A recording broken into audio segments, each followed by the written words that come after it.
කතානායකතුමාගේ අවධානයට. Next, Honorable Rasamanikam, you have 19 minutes. Thank you. මදන්නේ මට පෙර කතා කරපු මගේ හිතවත් ડોක්ටර්ට පොඩ්ඩක් සනීපත් නැහැ වගේ උග්‍රහෙම පොඩ්ඩක් බැරන්ඩි වෙලා කතා කරන්නේ. මටත් එහෙම තමයි. ඒක නිසා බාධා ගන්න එපාද කතා කරනකොට. ඇත්තරම අද අපි සෞඛ්‍ය අමාත්‍යාංශයේ සහ සම්බන්ධ මේ ජාතික ඖෂධ නියාමන අධිකාරිය පිළිබඳව යම් අලුත් නීති පිළිබඳව කතා කරන අවස්ථාවක ඇත්තරම රටේ අද බැලුවොත් එහෙම මම දැක්කා ඊයේ රූපවාහිනිය බලනකොට ලංකාවේ හැම රෝහලකම ගිහිල්ලා ස්ට්‍රයික් එකක් එක පැත්තකින්. හැබැයි ස්ට්‍රයික් එකකට වඩා අද රටේ රාජ්‍ය වෛද්‍යශාලවල ඒ කියන්නේ රටේ ඉස්පිරිතාලවල අද බෙහෙත් නැති හිඟයක් තියෙනවා. අපි දැක්කා ඊයේ නිවුස් වල අම්මලා එහෙම අඬනවා. රුපියල් 4000ක් වියදම් කරලා මම ත්‍රීලර් එකේ ආවේ. මට මේ බෙහෙත් ටික ගන්න විදියක් නැහැ. ඉන්සුලින් ගන්න මම ආවේ මට ඉන්සුලින් නැහැ කියලා ගොඩක් දේවල් කිව්වා. ඉතින් ඒ වගේ තමයි ඇත්තටම අද පාර්ලිමේන්තුව ගත්තම අපි පාර්ලිමේන්තුවේ ගොඩක් නීති හදන එක ගැනයි නීති සම්පාදනය කිරීම ගැනයි ගොඩක් කතා කරනවා. හැබැයි අද රට තුළ තියෙන නීති කොච්චර ක්‍රියාත්මක වෙනවද කියන එක ගැන ලොකු ගැටලුවක් තියෙනවා. ඉතින් ඇත්තටම මම කොරෝනා හැදිලා හිටපු දවස් ටිකේ පොඩ්ඩක් ඔය ඔන්ලයින් Facebook කරේ මේ වීඩියෝ බලද්දි මම දැක්කා පහුගිය කාලේ 2019 20 වගේ කාලේදී ආපු වීඩියෝ එකක් මේ ගෝඨාභය රාජපක්ෂ මහත්මයා හිට්ලර් වගේ වෙන්න ඕනේ කියලා මම දැක්කා ඒ වීඩියෝ එකක් තිබ්බා. ඉතින් ඇත්තටම මම පස්සේ කල්පනා කරලා බැලුවා ගෝඨාභය රාජපක්ෂ මහත්තයා ඇත්තටම මේ හිට්ලර් වගේ තමයි වැඩ කරගෙන යන්නේ කියන එක පැහැදිලිවම පේනවා මුළු රටටම. මොකද ඒකට හේතුව තමයි හිට්ලරුත් අන්තිම කාලේ වෙනකොට හිට්ලර්ගේ කාලේ වෙනකොට ජර්මනියේ මිනිස්සු කොච්චර මැරුණත් කමක් නැහැ කියලා එයාගේ ඔළුව ඇතුලේ තිබ්බ මනස්ගාත වැඩ ටික කරගෙන යන්න ඕන කියන එක හේතුව මත ඒ මිනිස්සු දහස් ගණන් ජීවිතය අහිමි වෙන විදිහේ වැඩ පිළිවෙලක් තමයි එයා කරගෙන ගියේ. හැබැයි ඇත්තටම හිට්ලර් නම් බලයට එන්න කලින් මං හිතන්නේ රටේ ජර්මනිය තුල ජර්මනියේ නැති වෙච්ච ග්ලෝරි එක ආයේ ගේනවා කියලා රටේ ජනතාව එක්රාශී කරගෙන තමයි ආවේ. ඉතින් අපේ ජනාධිපතිතුමත් ඒ වගේ තමයි මේ රට හදනවා රට හොඳ තැනකට ගේනවා ජාතික ආරක්ෂාව තහවුරු කරනවා කියලා ඇවිල්ලා අද මොනවද කරලා තියෙන්නේ? අද තමන් සහ තමන්ගේ හිතවත් කට්ටියක අද නඩු පත්ත නිවුස් බැලුවොත් එimhe හැමදාම කවුරු හරි නඩුවකින් නිදහස් කොට නිදහස් අර නඩුවෙන් නිදහස් මේ නඩුවෙන් නිදහස් කොට නිදහස් තමන් හිතවත් කට්ටියගේ නඩු ටිකෙන් නිදහස් කරගන්නයි තමන්ගේ පිටරටවල තිබ්බ කළු සල්ලි ටික ලංකාව ඇතුළට ගෙන්නයි තමයි මං හිතන්නේ මේ ජනාධිපතිගේ පත්තද හිට්ලර් හරි ඇත්තටම මං හිතන්නේ මේ දවස්වල මේ ජර්මනියේ නැති වෙච්ච ග්ලෝරි එකයි ගේන්න ඕනේ කියලා වැඩ කරලා ඉතින් ඇත්තටම අද යුද්ධයක් තියෙනවා ලංකාව ඇතුළේ. ඒක තමයි මේ ආර්ථික යුද්ධය. මේ ආර්ථික යුද්ධය මං හිතන්නේ ගෝඨාභය රාජපක්ෂ මහත්මයා ඇතුළු මේ ශ්‍රී ලංකා පොදු ජන පෙරමුණේ ඉන්න මැති ඇමතුරුන් සියලු දෙනාම අද මේ ආර්ථික යුද්ධේ පෙරදිලා තියෙන්නේ. මේ ආර්ථික යුද්ධේ පෙරදිනවා කියලා දැන ඇස ඉදිරිපිට තියෙන මේ යුද්ධේ පරදිනවා කියලා දැන තව ජර්මනියේ හිට්ලර් ගිහිලා යුද්ධේ පරදිනවා කියලා දැන යාට යුද්ධ ගන්න ඕන නිසා යුද්ධ කරලා මිනිස්සු මැරුවා වගේ තවත් මේ ආර්ථිකය හදන්නේ නැතුව ශ්‍රී ලංකාවේ ජනතාව අපහසුතාවයට පත් කරන්න එපා කියන ඉල්ලීම තමයි මට ගෝඨාභය රාජපක්ෂ ජනාධිපතිතුමා ප්‍රමුඛ ශ්‍රී ලංකා පොදු ජන පෙරමුණ ආණ්ඩුවේ කරන්න තියෙන්නේ. ඇත්තටම අපි දැක්කා කොවිඩ් පාලනය තුලින් මිනිමැරීම් තමයි කරේ. කොවිඩ් පාලනයෙන් දහස් ගණන් මිනිස්සු ලංකාවේ නැති වුණා. දැන් ඊළඟට නැති වෙන්න යන්නේ මේ ආර්ථිකය හරියට පාලනය කරන්නේ නැතුව ලංකාවේ කන්න බොන්න මිනිස්සු නැතුව තමයි ලංකාවේ ආපහු මිනිස්සු මැරෙන්නේ නැත්තේ. ඒක නිසා මේ තත්ත්වයට යන්න දෙන්නේ නැතුව මොකද ඒ තත්ත්වයට යන්න දෙන්නේ නැතුව ලංකාවේ ආර්ථිකය හදන්න කියන එක තමයි මට කියන්න දෙන්නේ. අද පෙන්ෂන් ගියපු අම්මලා තාත්තලා හම්බුනාම ටීචර්ස්ලා ගුරුවරු විදුහල්පති මම පික්මි එක්ක මේ ළඟදී ගියා කාර් එක. පික්මි කාර් එකේ යනකොට මේ මහත්මයා මාව අඳුරගෙන මගෙන් ඇහුවා මේ ඔබතුමාට පාර්ලිමේන්තු මන්ත්‍රීතුමා කොහොම කියලා. එතකොට මට එතුමා කියනවා බාන්න පුතා මම අවුරුදු 65යි මට දැන්. මම පෙන්ෂන් ගිහිල්ලා මම පෙන්ෂන් ගියන් පස්සේ මට අද මගේ වැඩිපුර ආදායමකට නේ මම පුතා මම මේ පික්මි එලවන්නේ. මම මේ පික්මි එලවන්නේ මගේ ගෙදර බිල් ටික ගෙවා ගන්න බෑ. මගේ නෝනාට බෙහෙත් ටික ගන්න බෑ. මම ඒකයි මේ පුතා පික්මි එලවන්නේ කියන තත්තර පතර විදුහල්පතිවරයෙක්. මේ රටේ අද ආර්ථිකය හරියට පාලනය කරගන්න බැරි අසමත් මේ වගේ ගොන් හරක් තියාගෙන ආණ්ඩු කරන හරක් තියාගෙන කරාම තමයි මේක වෙන්නේ. කොට ඉන්නවා පුත්තල මිඳන් ඇවිල්ලා නමවත් දන්නේ නැහැ මෙයාගේ. මේ පුත්තල මිඳන් ඇවිල්ලා ඉන්න മന്ത്രിතුමාගේ ගොනාගේ මෝඩයාගේ හරකගේ නමවත් මම දන්නේ නැහැ. එයාට බාධා කරන එක නවත්තන්න කියන්නේ. ඉතින් මේ වගේ ගොන් හරක් තියාගෙන මොන ආර්ථිකය හදන්නද ජනාධිපතිතුමා එක තමයි කිව්වේ හිට්ලර්ගේ වටේ ඉන්නපු ගෝල බාලයෝ ටිකටත් ගරු මන්ත්‍රීතුමා ඔව් කනගාටු වෙනවා ඒ අනවශ්‍ය වචන අපි හංසා අනවශ්‍ය වචන ඔබතුමා මොහොව පාලනය කරන්න පුරුදු වෙන්න.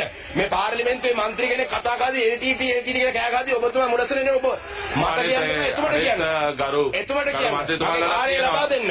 මගේ කාලේ පුත්තල ඉඳන් ආවිල ඉන්න මෝඩයා මන්ත්‍රීතුමාලා පාර්ලිමේන්තුවට ගැලපෙන විදිහට ප්‍රෙසිඩන්ට් ඒ මන්ත්‍රීතුමාලාට අවවාද කරනවා. මේ පුත්තලමේ ඉන්න මිනිස්සු පව් මේ මම දන්නේ මෙයාගේ නම නැත්තම් මම කියනවා නම මෙයාගේ නම මොකද්ද? කවුරුද දන්නේ මේ නම?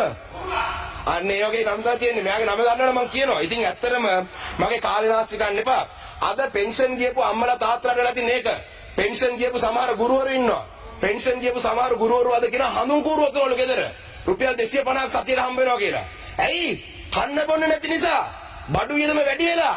ඒක නිසා තමයි මේ මිනිස්සු හඳුන් කූරුව තන්නේ. එහෙම නැතුව මේ පුත්තල මිදන් ආපු මේ වගේ මිනිස්සුන්ට ඡන්ද දුන්න මිනිස්සුත් ඔය දේ කරනවා.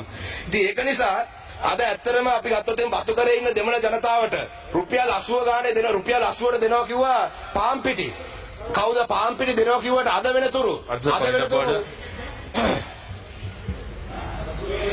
එයා අනවශ්‍ය විදියට මගේ දිහාට ඇඟිල්ල දික් කරලා ඒ කතා කරු ප්‍රකාශය කරුණා කරලා අනිසාට ඉවත් කරගන්න. අන්න දැක්කනේ මම නම දන්නේ නැහැ පුත්තලමේ ජනතාවද ලංකාවේ ඔක්කොම මූණ පෙන්නවා. thank you very much. ඒක නිසා වාඩිලා ඉන්න කෑ ගන්න නැතුව. ඉතින් අන්න දැක්කද? අන්න මොකද්ද කියපු වචනේ කියලා කියන්නේ පුත්තල ජනතාවට ඇහෙන්න කියන්නේද? ඒ ඔයා. අන්න දැක්ක මන්ත්‍රීතුමා Secretary General, you heard what he said? You didn't hear what he said? You want me to repeat that word? Anyway, it's disgusting for SLPP government to call MPs such degrading names. Anyway, ඒ වගේම තමයි අද වතුකරේ ජනතාවට palm පිටි ලබා දෙනවා කියලා කිව්වා. Palm පිටි අද දැන් මේ මිනිස්සු ටීවී එක ඉස්සරහට ඇවිල්ලා අඬනවා. අපිට කන්න පාම් පිටි නෑ කියලා අඬනවා. අපිට දවල්ට කන්න කෑම නෑ මේ පාම් පිටිය දෙන්න කියලා අඬනවා. බලද්දි ඇමතුමා කියනවා තාම පාම් පිටි ගේන එක ගැන කිසිම වැඩපිළිවෙලක් ආරම්භ කරලා නැහැ. ඉතින් අනාගතේ ලබා දෙනවා කියලා ඒ ඇමතිතුමා කියලා තියෙනවා. අද බලමු මං කිව්වේ හිට්ලර් ෆේල් වගේම තමයි හිට්ලර්ගේ වටේ හිටපු අය හරි දේ කියපු නැති එකෙන් ෆේල් තමයි ඒ දවස්වල. ඒ වගේ අද ජනාධිපතිතුමාගේ වටේ ඉන්නේ කවුද? මුදල් ඇමතිතුමා. මුදල් ඇමතිතුමා කියනවා අපි කළු සල්ලි අරන් ගිහිල්ලා උතුරු කොරියාවෙන් ආයුධ ගෙනාවා කියලා. හරිනම් පරීක්ෂණයක් පටන් ගන්න ඕනේ. උතුරු කොරියාව කියන්නේ තහනම් පනවපු රටක්. ඒ රටෙන් කළු සල්ලි දීලා අපි ආයුධ ලබා ගත්ත කියන කළු ඩොලර් දුන්න කියන අද වෙනකල් ඒ පරිශ්‍රය පටන් ගන්න නැත්තේ. අද කෘෂිකාර්ම ඇමතුමා ඉන්නවා. මේ ඔක්කොම වටේ ඉන්න අය ඔක්කොම කියනවා කෘෂිකාර්ම ඇමතුමා කියනවා බිලියන 40ක් මිලියන 40000ක් වන්දි දෙනවා කියලා. මේ මැදමුණන රාජපක්ෂ මහත්තයාගේ සල්ලිද නැත්නම් මේ කවුද මහින්දානන්ද අලුත්ගමගේ මහත්තයාගේ සල්ලි නෙන්ද බිලියන 40 දෙන්නේ? අද රටේ ජනතාවගේ බදු මුදලින් දෙන්නේ. ගොවියා මොනවද ඉල්ලුවේ? ගොවියට පොහොර එක දුන්නා නම් ගොවියා තමන්ගේ කුඹුරත් කරගෙන ඒකෙන් එන සල්ලි වලින් ළමයිවත් එක්ක උගන්නලා ගෙදර වියදම් ටිකක් බලාගෙන ඊළඟ කන්නේවර පොහොර ටිකක් අරගෙන ඒ ටික කරගෙන හිටියා හරි පිළිවෙලකට. මේ පොහොර තහනමක් ගෙනල්ලා දැන් බිලියන 40ක් දෙනවා කිව්වම මේ ලංකාවේ මිනිස්සුගේ බදු සල්ලි වලින් මේ සල්ලි යන්නේ. ඊට අමතරව හොඳට කල්පනා කරලා බලන්න ඕනේ. බිලියන 40ක් ඒ සල්ලි ගෙවන්න 탁සේරු කරන්න ඕනේ. ඉන්ෂුරන්ස් ඒගොල්ලන්ගේ මේ නැති වෙච්ච මුදල් දෙනවා නම් කුඹුරු කපන්න කලින් හරියට 탁සේරු ගන්න ඕනේ වියදම පාඩුව මොකක්ද කියලා. ඒකවත් අපේ දිස්ත්‍රික්කවල කරලා නැහැ. අද දීවර ඇමතුමා ඇවිල්ලා අපි ගිහිල්ලා උතුරේ කොච්චරද උද්ඝෝෂණ කරා මේ පිටරටවල ඉඳන් එන තහනම් ට්‍රෝලර් ලංකාවේ තුරට එන එක වළක්වන්න ලංකාවේ තියෙන නීතිය ක්‍රියාත්මක මම එකයි කිව්වේ කලින්ම අපි මේ ඖෂධ පනත් ගැන කතා කරනවා ලංකාවේ තියෙන නීතියවත් ක්‍රියාත්මක කරගන්න බැරි දීවර ඇමති කෙනෙක් අද ඉන්නේ කැබිනට් ඇමතිවරයා. එතකොට උතුරු වෙරළේ ළඟදී මේ ට්‍රෝලර් යාත්‍රාවක් ඇවිල්ලා පොඩි බෝට්ටුවක් කපලා දෙන්නේ නැති වුණා. ඒ දෙන්න නැති වෙච්ච මේ දීවරයෝ දෙන්නේ නැති වුණා. ඒ ට්‍රෝලර් යාත්‍රාව තහනම් කරන්න බැරි වෙලා නැත්තේ.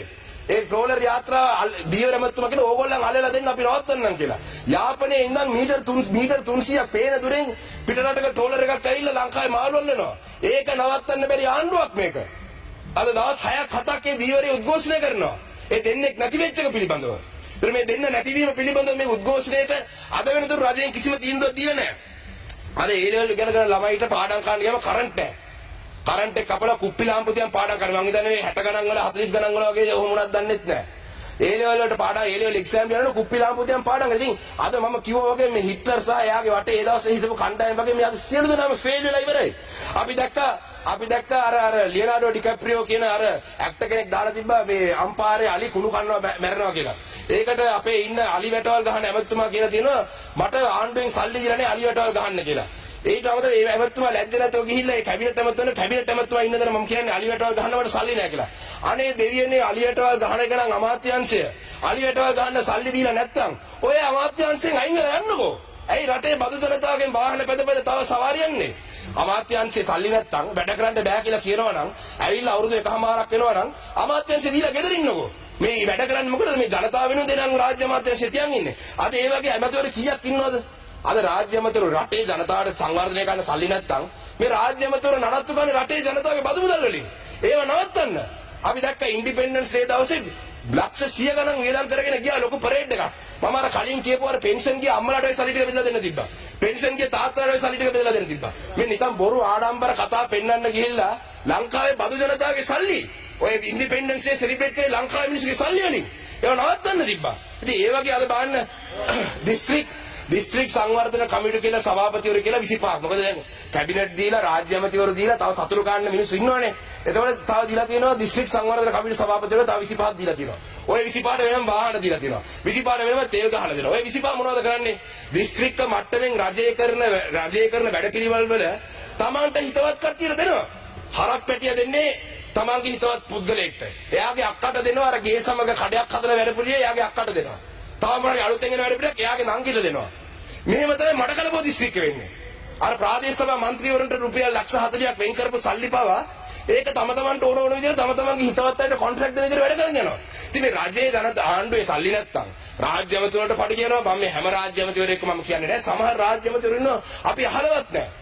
ඒ කියන්නේ ඇමතිවරු මං හිතා ලංකාවේ ඉන්නවද කියලාත් දන්නේ නැහැ. ඒ ඇමතිවරුන්ට දීලා තියෙන්නේ තමන්ගේ හිතවත් ජනතාව සතුටු කරගන්න. ඉතින් දිගින් දිගටම අපි මේ ප්‍රශ්න ගැන විතරක් හරියන්නේ නැහැ. මොකද රටේ ජනතාව දන්නා මේ ප්‍රශ්න විසඳන්නේ කොහොමද කියලා. රටේ ජනතාව දන්නා මේ ප්‍රශ්න තියෙනවා. ඒවා විසඳන්නේ කොහොමද කියන එක අපි කියන්න ඕනේ. අද ඒවා විසඳන්න අපි ජාත්‍යන්තරයේත් එක්ක වැඩ කරන්න ඕනේ. ජාත්‍යන්තරයේත් එක්ක වැඩ කරන්න ඕනේ නම් අපි ද්‍රවිඩ ජාතික සන්ධානයත් එක්ක කතා කරන්න. අපි කියලා දෙන්නම් කොහොමද වැඩ කරන්න ඕනේ. මේ ආර්ථික ප්‍රශ්නේ වෙන්නේ ඉන්නේ විදියක් නැහැ. ජාත්‍යන්තරයේත් එක්ක වැඩ ගන්න දෙන්න විදියක් නැහැ. ජාත්‍යන්තරයේත් එක්ක වැඩ කරනවා කියන්නේ මේ අලි සබ්රි අපේ ඉන්න අධිකරණ ඇමතුමා යාපනයේ සංසාරයක් ගිහිල්ලා ජාත්‍යන්තරය හදන්න බෑ. එතුමා ගිහිල්ලා උතුරු පළාතේ සංසාරයක් කරන් ආවයින් ජාත්‍යන්තරය හදන්න බෑ. UN මානව හිමිකම් කොමිසමේ මාර්තු මාසේ එන එකට මෙතුමා ගිහිල්ලා වැඩ පිළිවෙල පටන් අරන් එන එක හරියන්නේ නැහැ. ඉතින් අපි දැනගන්න එතුමා ගිහිල්ලා කියනවා ඒ නැති වෙච්ච පුද්ගලයාට රුපියල් ලක්ෂ ගන්න දෙනවා කියලා. ඒ අම්මලා 2009 ඉඳන් උද්ඝෝෂණය කරේ මේ රුපියල් ලක්ෂයක් ගන්න නෙමෙයි. ඒගොල්ලන්ගේ පුතාලාට මොකද උනේ දුවලාට මොකද උනේ කියලා සාධාරණ ඉල්ලීමක් ඒගොල්ලන් කරන්නේ. මුදල් නීතිය පිළිබඳව ඇමතුමා යාපනයට ගිහිල්ලා මාධ්‍ය සංදර්ශන කියලා ඇවිල්ලා ජාත්‍යන්තරේ විසඳන්න බෑ. මං කියන්නේ මේව විසඳනවා නම් හරි විදිහට විසඳන්න පටන් ගන්න ඕනේ. අද බලන්න අද PTA Prevention of Terrorism Act එක කොච්චර අපරාධ වෙනවද? අපි දැක්ක පහුගිය සතියේ දවස් දෙකකට කලින් ඉජාස් ඉස්බුල්ලා මහත්මයාට නීති ලෝයට බේල් ලැබෙන බව අපි දැක්කා. ඊට කලින් අනාෆ්ට අපි බේල් ලැබුණා. හැබැයි අද හිරේ නම් දන්නේ නැති ඉජාස් ඉස්බුල්ලාව ලංකාවම දන්න නිසා මාධ්‍ය ඉස්සරහා ගියා ලෝයර්ස් 10 දිනක් ගිහලා පිය වුණා. එතුමාට කොහමද බේල් හම්බුණා? අද ඉජාස් ඉස්බුල්ලා වගේ දෙමළ මුස්ලිම් තරුණයෝ කීයක් හිරේ ඉන්නවද? කිසිම වැරැද්දක් කරපු නැති අයත් ඉන්නවා. මේ Prevention of Terrorism Act එක හම්දා.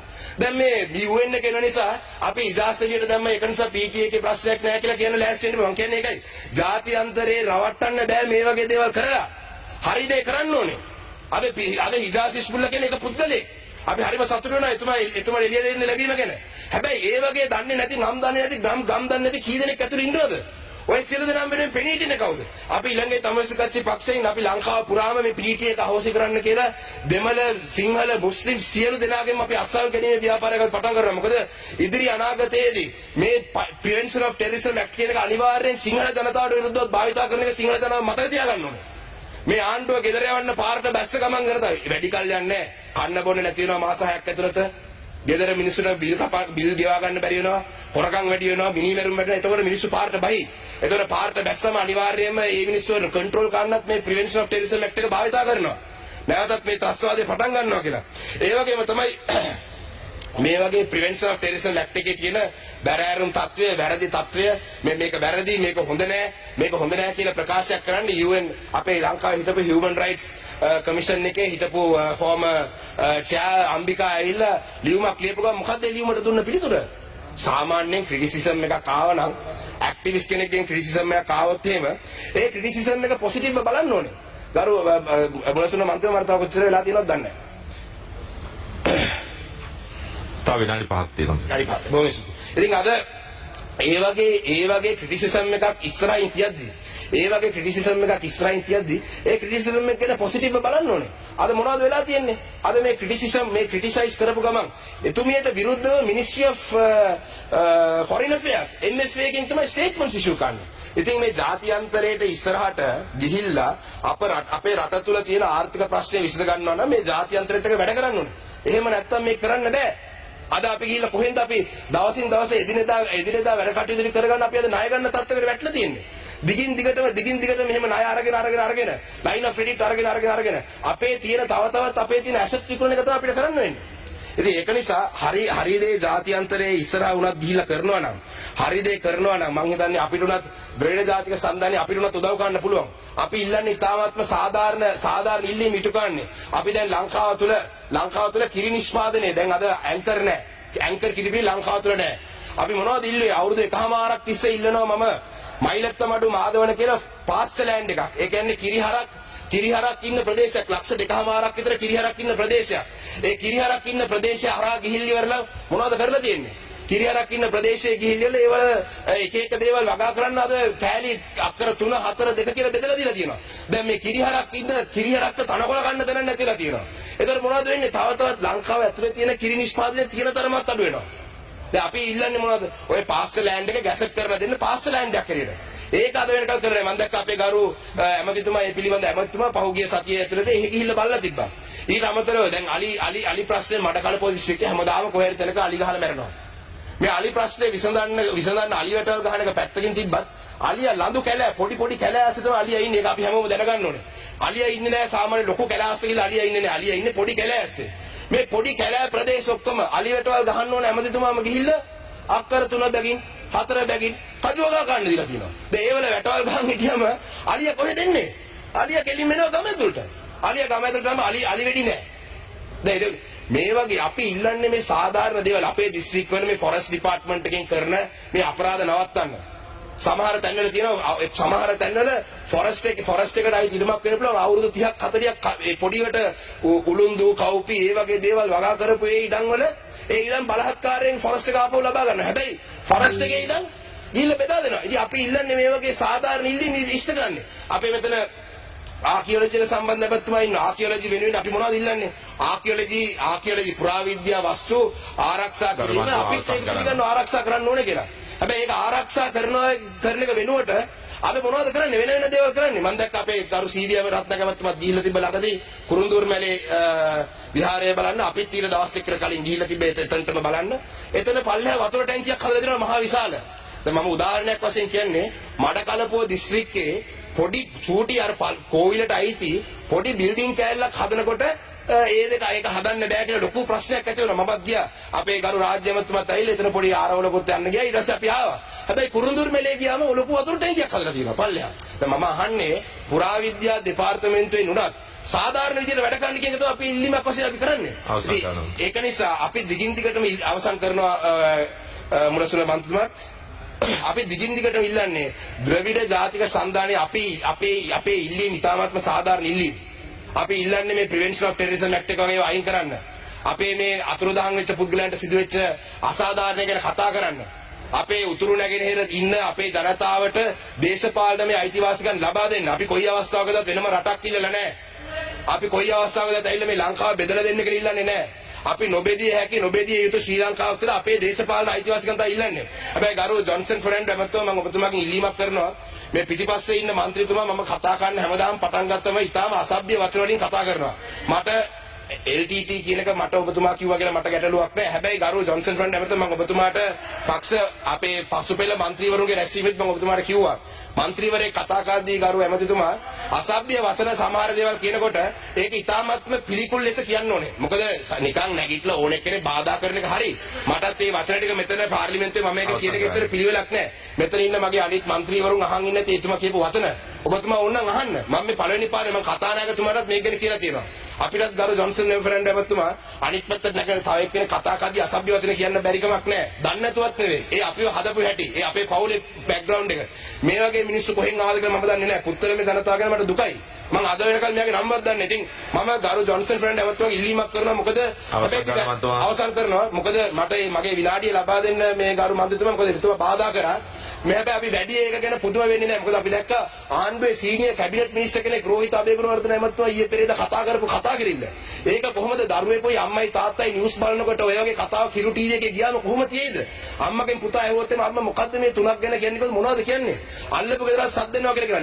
ලැජ්ජයි. ඉතින් ඒ වගේ කැබිනට් ඇමතිවරු හැසිරෙද්දී මේ වගේ නවක മന്ത്രിවරු කතා කරන එක ගැන පුදුම වෙන්නේ නැහැ. හැබැයි ඔබතුමාගෙන් මම මගේ humble request එකක් පුළුවන් නම් මේ മന്ത്രിවරයා ගැන පොඩි ඇක්ෂන් එකක් ගන්න. බොහොම ස්තුතියි. අස්තුතියි.